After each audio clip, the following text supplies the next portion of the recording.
नमस्कार। 9 की 9 खबर में आपका स्वागत। मैं राहुल ओझा आपके साथ। रांची से बड़ी खबर है, जहां तुपुदाना उप इलाके में नाबालिग से गैंगरेप किया गया। नाबालिग को जबरन 6 आरोपी ले गए। बाइक सवार अपराधियों ने इस घटना को अंजाम दिया है। तुपुदाना की पहाड़ी पर गैंगरेप किया गया। मौके से दरिंदगी के निशान मिले हैं। आरोपियों की तलाश में पुलिस जुटी हुई है। फॉरेंसिक और टेक्निकल टीम का सहयोग भी लिया जा रहा है। डीएसपी हटिया के नेतृत्व में पुलिस की छापेमारी जारी है, लेकिन अब तक जो 6 आरोपी हैं उन तक पुलिस नहीं पहुंच पाई है। लेकिन छापेमारी की बात लगातार कही जा रही है। तो रांची के तुपुदाना में इस घटना को अंजाम दिया गया, जहां नाबालिग से गैंगरेप किया गया। बताया जा रहा है कि 6 आरोपी थे, बाइक्स पर सवार थे और अपराधियों ने इस घटना को अंजाम दिया। बताया जा रहा है कि तुपुदाना की पहाड़ी पर गैंगरेप इन्होंने किया। मौके से दरिंदगी के निशान भी मिले हैं। आरोपियों की तलाश में पुलिस से जुटी हुई है। तो डीएसपी हटिया के नेतृत्व में पुलिस की छापेमारी लगातार जारी है। तो नाबालिग लड़की को पहले अगवा किया गया। 6 की संख्या में आरोपी थे। इसके बाद से गैंगरेप की घटना को अंजाम तुपुदाना की पहाड़ी पर दिया गया, लेकिन अब तक आरोपी पुलिस की गिरफ्त से बाहर। छापेमारी कार्रवाई की बात जरूर कही जा रही, लेकिन अब तक पुलिस के हाथ इस मामले में खाली है। वहीं फॉरेंसिक और टेक्निकल टीम का भी सहयोग लिया जा रहा है, ताकि आरोपियों तक जल्द से जल्द पहुंचा जा सके। बता दें कि शनिवार की रात इस घटना को अंजाम दिया गया, लेकिन वक्त बीतता जा रहा है, लेकिन आरोपियों की तलाश, गिरफ्तारी अब तक नहीं हो पाई है। हालांकि कुछ आरोपियों के नाम भी जरूर पीड़िता ने बताए हैं। ओम प्रकाश हमारे साथ जुड़े हुए हैं। ओम प्रकाश, वक्त बीतता जा रहा है, लेकिन अब तक आरोपी पुलिस के शिकंजे से बाहर हैं। अपडेट क्या है इस मामले पर? बिल्कुल, बता दें कि फिलहाल जो पुलिस है उसके द्वारा कुछ लोगों को डिटेन जरूर किया गया है, लेकिन इस मामले में अब तक आरोपियों की गिरफ्तारी नहीं हुई है। पुलिस का कहना है कि आरोपियों को गिरफ्तार कर लिया जाएगा, लेकिन इस मामले में जिस तरह से सच्चाई सामने आई है वो अपने आप में दिल दहला देने वाली है। पीड़िता के द्वारा जो बयान पुलिस को दिए गए हैं उसके अनुसार जो दरिंदों ने पहले उसका अपहरण किया, उसे हुलहुंडू इलाके से उठाया और फिर उसे ले जाकर एक सुनसान जगह पर एक पहाड़ नुमा चट्टान के पास उसके साथ दरिंदगी की वारदात को अंजाम दिया है। फिलहाल देखना होगा कि इस मामले में पुलिस की कार्रवाई कब तक होती है, लेकिन जिस तरह से ये घटना घटी, महिला सुरक्षा पर एक बार फिर सवालिया निशान खड़े हो गए हैं। जी चलिए, शुक्रिया ओम प्रकाश इस अपडेट के लिए। तो पुलिस के हाथ अब तक खाली, कार्रवाई छापेमारी की बात कही जा रही है, लेकिन अब बताते हैं कि आपको ये पूरा मामला है क्या। दरअसल नाबालिग लड़की को अगवा कर सामूहिक दुष्कर्म किया गया, और अब तक क्या कुछ हुआ इस मामले में वो एक एक जानकारी हम आप तक पहुंचा रहे हैं। शनिवार की रात थी। 6 दरिंदों ने इस वारदात को अंजाम दे दिया। पीड़ित के बारे में जानकारी ये मिल रही है कि ये मूल रूप से खूंटी जिले की रहने वाली है। जानकारी ये है कि पीड़ित अपने दोस्त से मिलने तुपुदाना के हुलहुंडू गई हुई थी, और वहीं इस वारदात को अंजाम दे दिया गया। हुलहुंडू में ही आरोपियों ने अगवा कर लिया। 6 दरिंदों के खिलाफ यह मामला दर्ज किया गया है। आरोपियों ने अगवा कर गैंगरेप किया। 6 दरिंदों के खिलाफ एफआईआर दर्ज हुई है, जिस पर जांच जारी है। तुपुदाना ओपी में इन पर एफआईआर दर्ज करके मामले की छानबीन आगे बढ़ाई जा रही है। आरोपियों की गिरफ्तारी के लिए छापेमारी की जा रही है।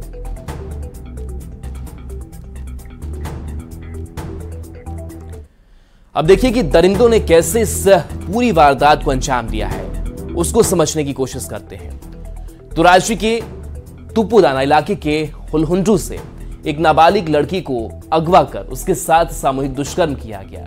इस वारदात को बीते शनिवार की रात 6 अपराधियों ने अंजाम दिया था। मूल रूप से खूंटी की रहने वाली नाबालिग अपने एक दोस्त से मिलने के लिए तुपुदाना के लिए हुलहुंडू पहुंची थी। इसी दौरान अपराधियों ने इस घटना को अंजाम दिया है। बताया जा रहा है कि नाबालिग लड़की का प्रेमी के साथ कुछ अनबन हो गया था, जिसके बाद नाबालिग हुलहुंडू के मुख्य सड़क पर अकेले पैदल चलने लगी। इसी दौरान बाइक पर सवार अपराधी पहुंचे। अकेला देखकर अपराधियों ने उसे डरा धमकाकर अपनी बाइक पर बिठा लिया। इसके बाद उसे चुकरू स्थित जंगल में ले गए, जहां उसके साथ अपराधियों ने बारी बारी से दुष्कर्म किया। इसके बाद नाबालिग किसी तरह देर रात तुपुदाना ओपी पहुंची और 6 अपराधियों के खिलाफ मामला दर्ज कराया। दर्ज प्राथमिकी के आधार पर पुलिस मामले की जांच में जुटी हुई है। पुलिस ने बयान दर्ज कर नाबालिग का मेडिकल भी करा लिया है। पुलिस अपराधियों की तलाश में जुट गई है। हालांकि अब तक पुलिस को अपराधियों का सुराग हाथ नहीं लग पाया है और पुलिस की कार्यशैली पर अभी भी सवाल खड़े हो रहे हैं। और इस बीच दूसरी खबर का रुख कर लेते हैं और इस वक्त की बड़ी खबर सामने आ रही है। सीएम हेमंत को एक और समन जारी किया गया है। सीएम हेमंत सोरेन को फिर ईडी ने समन जारी किया है। ईडी के सूत्रों के हवाले से एक खबर है, जांच एजेंसी ईडी ने फिर समन भेजा है। मंगलवार को पूछताछ के लिए सीएम हेमंत सोरेन को बुलाया गया है। अब तक सीएम को 5 समन भेजे जा चुके हैं, लेकिन वो किसी भी समन में सीएम नहीं पहुंचे। जमीन घोटाले से जुड़े मनी लॉन्ड्रिंग मामले में पूछताछ की जानी है और जानकारी ये मिल रही है कि एक बार फिर से जो समन है वो जारी किया गया है और सीएम हेमंत सोरेन को उपस्थित होने को कहा गया है। तो ईडी के समन को लेकर के ये सूत्रों के हवाले से खबर आपको बता रहे हैं, जहां जांच एजेंसी ईडी ने फिर से समन भेजा है और मंगलवार को पूछताछ के लिए सीएम हेमंत सोरेन को बुलाया गया है। हालांकि हर दफे सीएम हेमंत सोरेन की उपस्थिति नहीं हो पाई और इसको लेकर के लगातार जो विपक्ष बीजेपी हमलावर भी नजर आ रही है कि जब सीएम को अपने पर विश्वास, अपने कामों पर विश्वास से कहीं कुछ उन्होंने गलत नहीं किया है तो ईडी के सामने पेश क्यों नहीं हो रहे हैं। हालांकि एक संदेश जरूर हर उपस्थिति, हर समन के दौरान भेज दिया जाता है और मुख्यमंत्री हेमंत सोरेन उसमें शामिल नहीं होते हैं पूछताछ में। लेकिन अब जानकारी ये मिल रही है, सूत्रों के हवाले से जानकारी है कि अब सीएम को फिर से समन भेजा गया है। जमीन घोटाले से जुड़े मनी लॉन्ड्रिंग मामले में पूछताछ की जानी है। मंगलवार का वक्त दिया गया है। देखना होगा कि क्या इस 6ठे समन में मुख्यमंत्री हेमंत सोरेन पहुंचते हैं, नहीं पहुंचते हैं या फिर संदेश अपने प्रतिनिधि से भिजवाते हैं। तो सीएम हेमंत को एक और समन जारी किया है ईडी ने और ईडी लगातार सवाल जवाब करना चाह रही है, लेकिन इसके बावजूद हेमंत सोरेन की उपस्थिति नहीं हो रही है। और इस बीच एक बार फिर से जांच एजेंसी ने समन भेजा है। देखना होगा कि मंगलवार को पूछताछ के लिए जो बुलाया गया है उसमें हेमंत सोरेन शामिल होते हैं, नहीं होते हैं। हालांकि हेमंत सोरेन की तरफ से लगातार कई जो चीजें हैं वो कोर्ट तक भी ले जाई गई और इस पूरे मामले को लेकर के लगातार कोर्ट की निगाहें भी बनी रही, अलग अलग समय में टिप्पणियां भी सामने आती रही, लेकिन ईडी लगातार इस समन को लेकर के आगे बढ़ रही है और एक बार फिर से मंगलवार का वक्त दिया गया है इस समन को लेकर के कि मुख्यमंत्री हेमंत सोरेन इस पूछताछ में जो जमीन घोटाले से जुड़ा हुआ मनी लॉन्ड्रिंग का मामला है उसमें वो जवाब दे। लेकिन अब तक जवाब कुछ नहीं मिल पाया है और सीएम हेमंत सोरेन भी इस सवाल जवाब में शामिल नहीं हो रहे हैं। तो अब तक 5 समन जारी किए जा चुके हैं, लेकिन 5 समन में मुख्यमंत्री हेमंत सोरेन की मौजूदगी नहीं हो गई। देखना होगा कि जो 6ठा समन मंगलवार के लिए जारी किया गया है हेमंत सोरेन का रुख क्या नजर आता है। तो हेमंत सोरेन की उपस्थिति को लेकर एक बार फिर से समन और इस समन को लेकर के लगातार बीजेपी हमलावर नजर आ रही कि अगर मुख्यमंत्री हेमंत सोरेन ने कहीं कुछ गलत नहीं किया है तो उन्हें कम से कम ईडी के सवालों का जवाब देना चाहिए था ताकि ईडी भी संतुष्ट हो पाती। और इस बीच मुंगेर से बड़ी खबर है, जहां 2 गुट में गोलीबारी हुई है। चोर गांव में गोलीबारी हुई है। तारापुर डीएसपी ने इसकी पुष्टि की है। असरगंज क्षेत्र का यह मामला सामने आया है। पुलिस छानबीन करने में जुटी हुई है। तो मुंगेर से यह खबर है जहां पर 2 गुट में गोलीबारी की घटना सामने आई है। बताया जा रहा है कि चोर गांव है जहां पर इस गोलीबारी की वारदात को अंजाम दिया गया। तारापुर डीएसपी ने इसकी पुष्टि की है। असरगंज क्षेत्र का यह पूरा मामला है। पुलिस मामले की छानबीन में जुटी हुई है।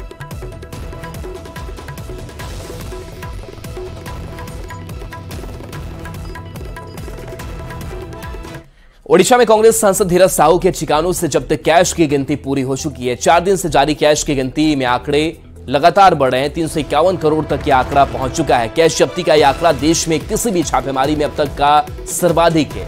बोलांगीर में सांसद की कंपनी बीडीपीएल और बीएसआईपीएल पर छापेमारी में सांसद और उनके करीबियों के ठिकाने से कैश मिले थे। यहां 10 अलमारी में कैश रखे मिले थे, जिसे 176 बैग में जब्त कर आयकर विभाग की टीम ले गई थी। गुरुवार से शुरू हुई नोटों की गिनती रविवार की देर रात तक पूरी हुई। हालांकि आयकर विभाग की दबिश कांग्रेस के राज्यसभा सांसद धीरज साहू पर अभी भी जारी है। ओडिशा के साथ ही झारखंड में भी उनके ठिकानों पर ओडिशा आयकर विभाग की टीम जांच में जुटी हुई है। तो बलांगीर एसबीआई ब्रांच में 9 टीमों ने गिनती की और एक तस्वीर हम आपको दिखा रहे हैं। तस्वीर देखकर अंदाजा लगाइए किस तरीके से एक बड़ा हॉल है और उस हॉल के अंदर कई टेबलें लगी हुई हैं और इन टेबलों पर अलग अलग जैसे काउंटर बनाया गया हो और यहाँ पर एक एक मशीन को रखा गया है। और देखिए कई जो टीम के सदस्य हैं वो लगे हुए हैं ताकि इस नोटों की गिनती पूरी की जा सके। और यह तस्वीर देख करके पूरा देश भौचक्का है। शंकर आनंद हमारे साथ जुड़े हुए हैं। शंकर, क्या अपडेट इस आईटी की रेड को लेकर के, कैश को लेकर के? एक बड़ी सर्च ऑपरेशन को अंजाम दिया गया और उस दौरान जो जब्त करेंसी को जो गिनने का काम है वो कल देर रात में पूरा कर लिया गया है। और इनकम टैक्स के सूत्र बताते हैं कि अब तक जो कैश पूरा काउंट हुआ है, पूरा जो जितनी भी काउंटिंग हुई है उसकी जो कुल रकम है वो 351 करोड़ का जो आंकड़ा है वो पार कर गया है। यानी 351 करोड़ जो है वो बरामद किया गया है। अब उसका एक सीजर मेमो जो है वो कल रात में ही तैयार कर दिया गया और अधिकारी फिर अपने अपने लोकेशन पे वहां से निकल गए।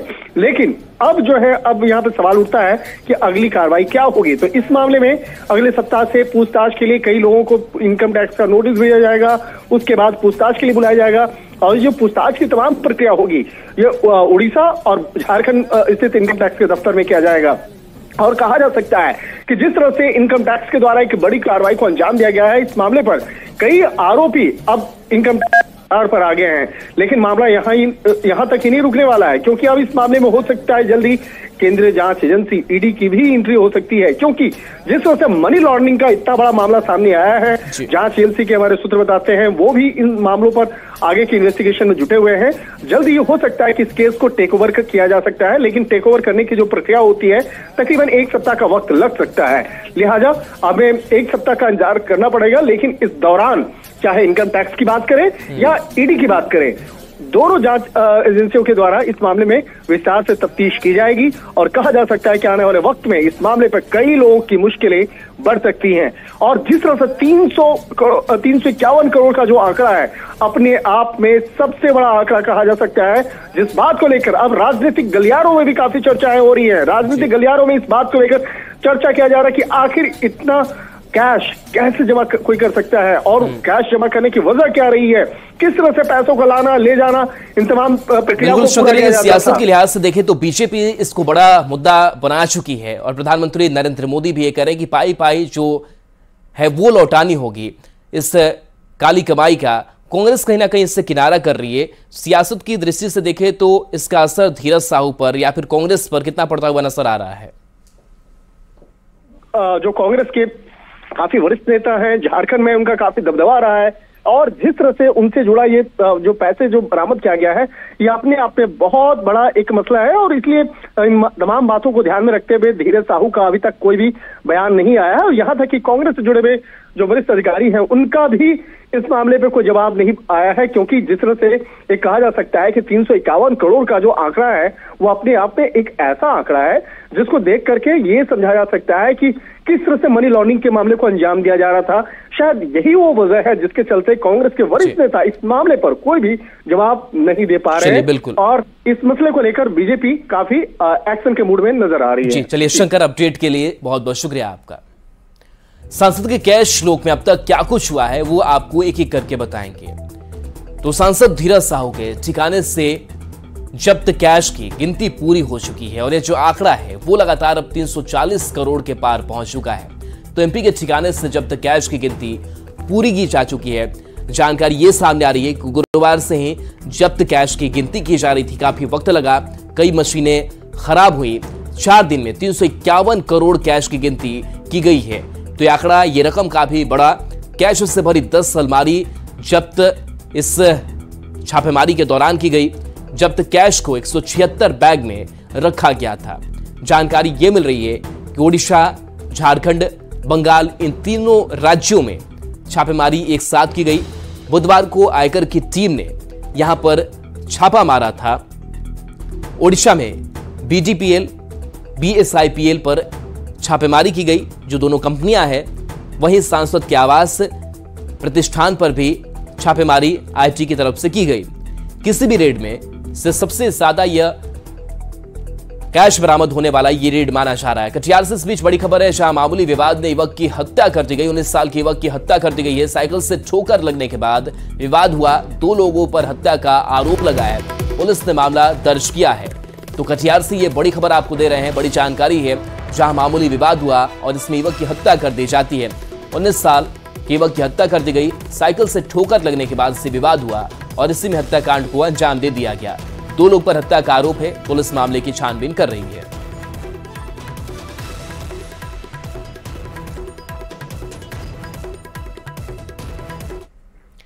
खबर वैशाली से, जहां अतिक्रमण खाली कराने पहुंची पुलिस की टीम पर लोगों ने हमला कर दिया। प्रशासन जमीन से कब्जे को हटाने के लिए बुलडोजर लेकर पहुंची थी, तभी पुलिस की टीम पर लोगों ने लाठी डंडों से ही हमला कर दिया।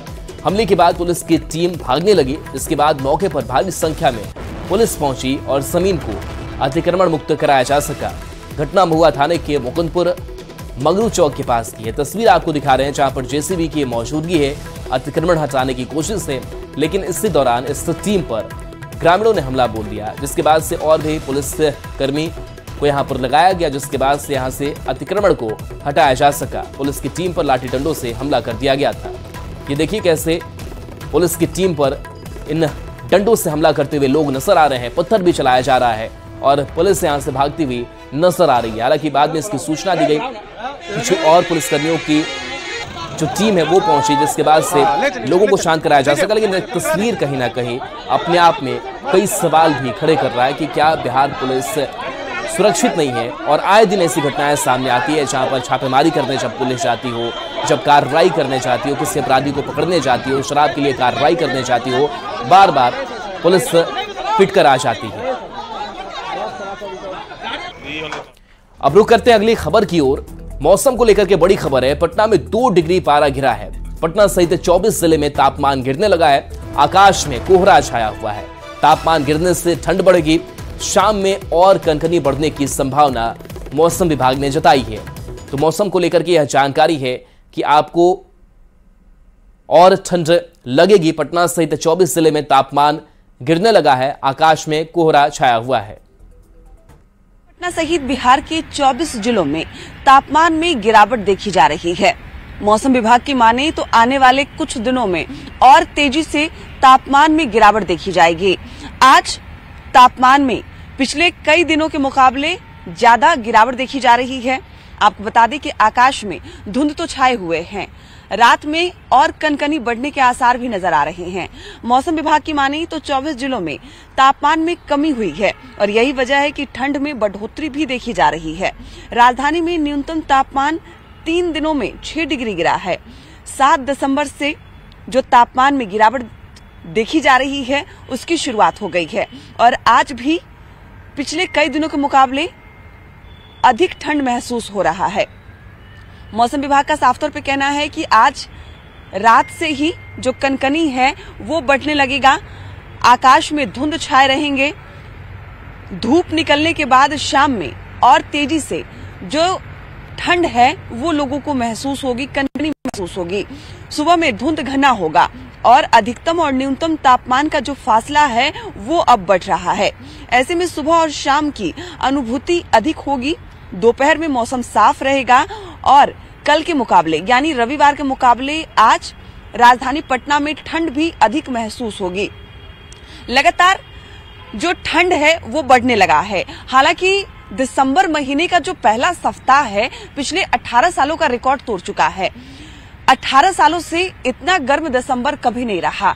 यानी दिसंबर का जो पहला हफ्ता है पिछले 18 सालों में इतना गर्म कभी नहीं रहा। यानी इस साल जो ठंड है वो कम पड़ी है, लेकिन आज से जो ठंड है वो अब बढ़ने लगेगी मौसम विभाग के अनुसार। लेकिन पिछले 18 सालों का रिकॉर्ड इस बार टूट चुका है और दिसंबर महीने में इतना कम ठंड का जो एहसास है वो लोगों को हुआ है। कैमरामैन अजय दुबे के साथ विनीता मिश्रा, न्यूज़ 18 पटना। और चलिए न्यूज़ 18 बिहार झारखंड पर खबरें आपके लिए लगातार जारी हैं।